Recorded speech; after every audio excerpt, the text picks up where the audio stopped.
8억 7천만 원을 손에 쥐고도 6억 5천만 원을 잃어버린 남자가 있습니다. 2021년 5월 경기도에 사는 한 40대 직장인은 8억 7천만 원에 자신의 아파트를 팔았습니다. 그는 뜨겁게 달아오른 주식과 가상자산 시장에 올라타면 이 돈으로 훨씬 더 큰 부를 이룰 수 있다고 굳게 믿었습니다. 하지만 정확히 1년 뒤 그의 투자금은 3억 원 가까이 허공으로 증발했고 그가 팔았던 아파트는 12억 원을 훌쩍 넘어섰습니다. 결국 그의 손에 남은 것은 주머니에 들어온 8억 7천만 원이 아니라 눈앞에서 사라져 버린 6억 5천만 원이라는 뼈아픈 기회비용이었습니다. 이 이야기는 한 언론 보도를 통해 알려진 실화이자 지난 몇 년간 우리 주변에서 너무나도 흔하게 벌어졌던 비극입니다. 오늘 우리는 그때 집을 왜 팔았을까라는 이 뼈아픈 후회가 어디서부터 시작되었는지, 그리고 다시는 같은 실수를 반복하지 않기 위해 우리는 어떤 함정을 피해야만 하는지 그 본질을 깊이 파고들어 보겠습니다. 2020년 하반기부터 우리 사회에는 하나의 거대한 광풍이 불어 닥쳤습니다. 이른바 동학개미운동이라 불리는 투자 열풍이었습니다. 많은 사람들이 부동산 가격은 이미 오를 만큼 올랐고 정부의 강력한 규제 때문에 더 이상의 상승은 어려울 것이라고 판단했습니다. 신문과 방송에서는 연일 부동산 고점론을 이야기했습니다.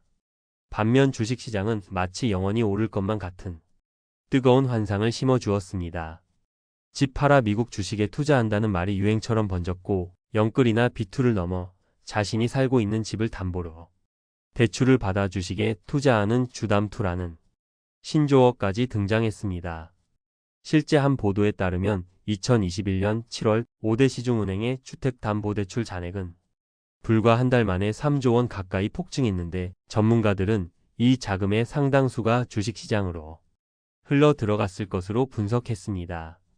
이것은 단순히 몇몇 개인의 욕망을 넘어선 시대가 만들어낸 거대한 착각의 시작이었습니다.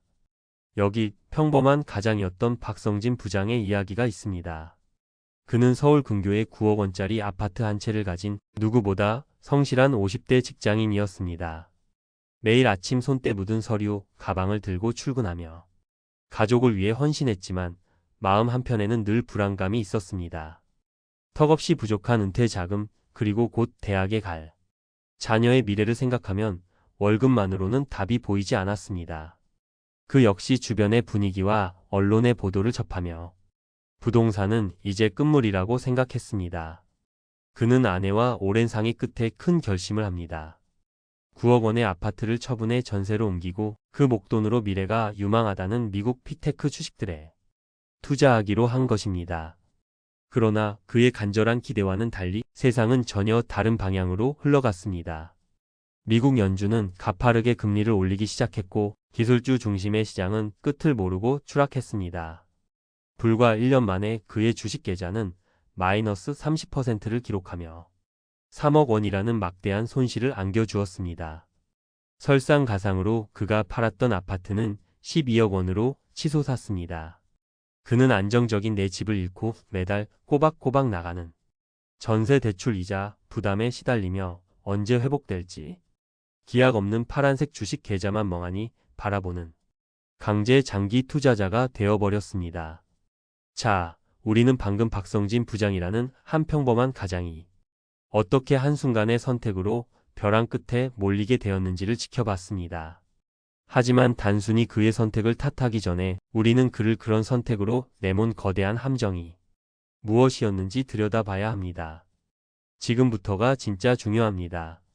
많은 분들이 저지른 첫 번째 실수는 바로 자산으로서의 집과 거주로서의 집의 가치를 혼동한 것입니다.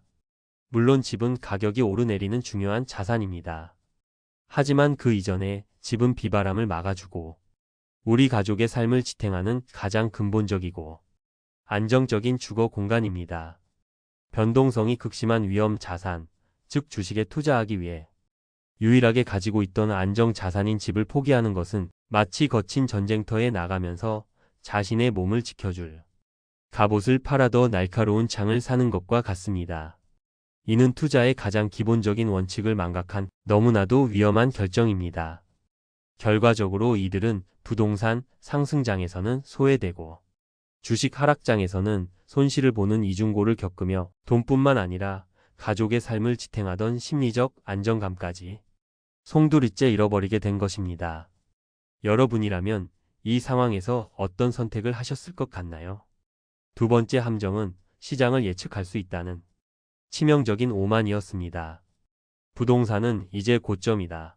주식은 대세 상승기다 같은 예측들은 결과적으로 모두 빗나갔습니다. 내로라 하는 전문가들조차 한치 앞을 내다보기 힘든 것이 바로 시장의 생리입니다. 특히 박성진 부장처럼 집을 판 거액의 목돈을 특정 시점에 특정 자산군에 한 번에 쏟아붓는 이른바 몰빵 투자는 개인이 할 수 있는 가장 위험한 투자 방식입니다. 시장의 작은 파도에도 모든 자산이 통째로 휩쓸려 갈 수 있기 때문입니다. 최근 온라인상에서는 결국 참고 버티면 오른다는 의견도 있지만 많은 경우 그것은 원치 않게 물려버린 자신의 상황을 합리화하는 것일 수 있습니다. 기억해야 합니다. 한 번의 잘못된 예측이 수년간의 고통으로 때로는 평생의 후회로 이어질 수 있다는 사실을 말입니다. 그렇다면 집에 묶인 돈을 활용해 노후를 준비하고 싶은 사람들은 어떻게 해야 할까요? 집을 파는 것만이 유일한 해답일까요? 결코 그렇지 않습니다. 우리에게는 훨씬 더 현명한 대안이 있습니다. 첫 번째 대안은 바로 주택연금입니다. 정식 명칭은 주택담보노후연금으로 아마 많은 분들이 들어보셨을 겁니다. 만 55세 이상이시라면 내가 가진 집에 평생 안전하게 거주하면서 그 집을 담보로 국가가 보증하는 연금을 매달 돌아가실 때까지 받는 제도입니다. 주택연금의 가장 큰 장점은 주거의 안정을 절대로 해치지 않는다는 점입니다. 만약 연금을 받는 도중에 집값이 하락하더라도 내가 받는 연금액은 절대 줄어들지 않습니다. 반대로 나중에 집값이 크게 오르면 그동안 받은 연금 총액을 제외한 나머지 차액은 자녀에게 온전히 상속됩니다. 이것이야말로 내 집을 지키면서 안정적인 현금 흐름을 만드는 가장 현실적이고 안전한 방법입니다. 성급하게 집을 팔기 전에 반드시 주택연금공사를 통해 가입 조건과 예상 수령액을 확인해 보시길 강력히 권합니다. 두 번째 대안은 세금 혜택이라는 가장 강력한 안전장치를 갖춘 투자를 하는 것입니다. 노후를 위한 투자는 단기 고수익을 쫓는 투기성 투자가 되어서는 안 됩니다.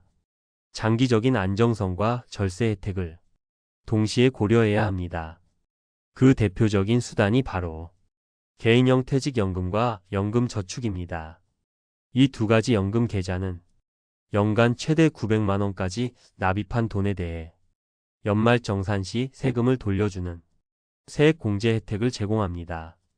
또한 계좌 안에서 투자를 통해 아무리 많은 수익이 나더라도 당장 세금을 떼지 않고 나중에 연금으로 수령할 때 아주 낮은 세율의 연금소득세만 내면 됩니다. 이것은 국가가 법으로 보장하는 가장 강력한 재테크 안전장치입니다. 집을 팔아 마련한 목돈으로 위험천만한 투자를 감행하는 대신 매달 발생하는 꾸준한 소득의 일부로 이러한 연금 계좌를 최대한 활용하는 것이 길게 보면 훨씬 더 안전하고 큰 자산을 만들어줄 수 있습니다. 오늘 우리가 함께 살펴본 사례들은 대박이라는 헛된 꿈이 어떻게 쪽박이라는 비참한 현실로 이어질 수 있는지를 너무나도 명확하게 보여주었습니다. 투자의 세계에서 가장 무서운 위험은 시장의 변동성이 아닙니다. 그것은 바로 원칙 없는 조급함과 근거 없는 낙관입니다. 여러분이 평생을 땀 흘려 읽고 마련한 소중한 집은 투자를 위해 던져버리는 최초의 총알이 되어서는 안 됩니다. 어떤 인생의 위기가 닥쳐오더라도 당신과 당신의 가족을 굳건히 지켜줄 최후의 보루가 되어야만 합니다. 부디 오늘의 이야기가 여러분의 가슴속에 그저 뼈아픈 후회의 기록으로만 남지 않기를 바랍니다. 안정적인 주거라는 든든한 토대 위에서 원칙을 지키는 현명한 계획을 통해 여러분 모두가 걱정 없고 편안한 노후를 만들어 가시기를 진심으로 응원하겠습니다. 오늘 이야기가 여러분의 미래를 설계하는데 작은 등불이 되었기를 바랍니다. 내용이 도움이 되셨다면 구독과 좋아요, 알림 설정 부탁드립니다. 또한 비슷한 고민을 하고 계시거나 자신만의 지혜를 나누고 싶은 분이 계시다면 댓글로 여러분의 소중한 생각을 남겨주십시오. 여러분의 이야기가 다른 누군가에게는 큰 힘과 용기가 될 수 있습니다. 감사합니다.